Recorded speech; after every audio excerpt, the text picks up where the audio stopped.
इसके पश्चात सज्जनों जब वो यहाँ आए तो एक सुंदर थाल सजा गया भगवान ने और उसमें कई प्रकार के व्यंजनों को सजाया।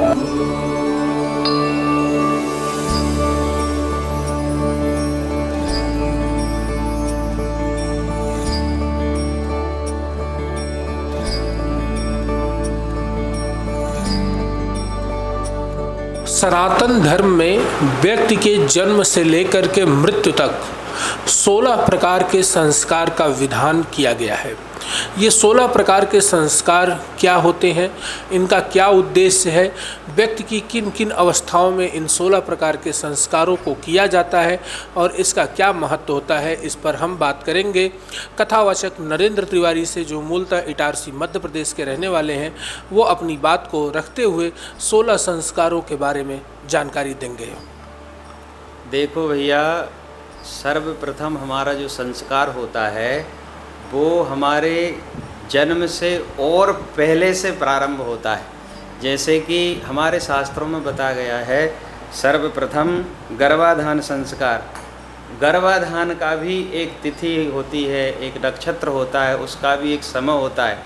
यदि हमारे इस संस्कार से यहाँ से भी यदि हम अपने संस्कारों को प्रारंभ करते हैं तो हमारे जो संतान है वो बहुत ही योग्य निकल सकती है। सर्वप्रथम संस्कार वहीं से प्रारंभ होता है।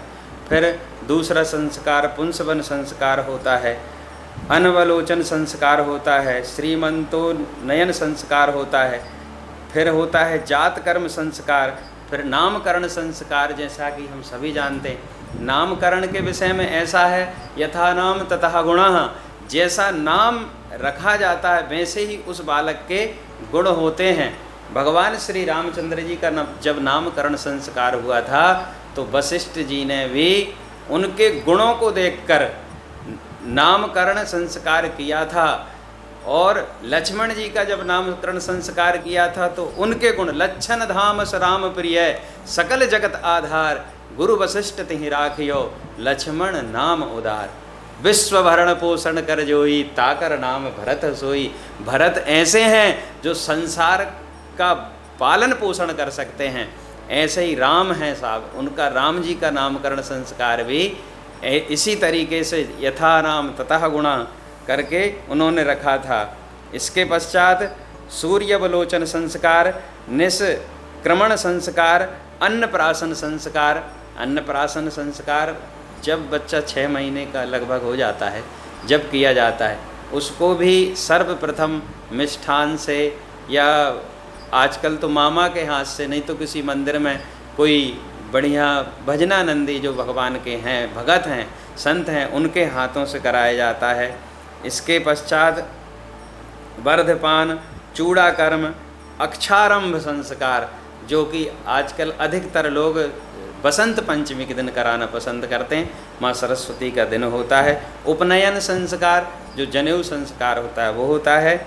और समावर्तन संस्कार, विचार संस्कार, और आखिरी में जो 16वां संस्कार होता है वो अंत्येष्टि संस्कार, जिसको पिंडदान इत्यादि सब मानते हैं। जी देखिए, ये 16 संस्कार होते हैं जो व्यक्ति के जीवन से लेकर के मृत्यु तक उसको साथ रखे रहते हैं और इन्हीं 16 संस्कारों से व्यक्ति का जीवन समाप्त होता है। मैं देवेश पांडे, अयोध्या।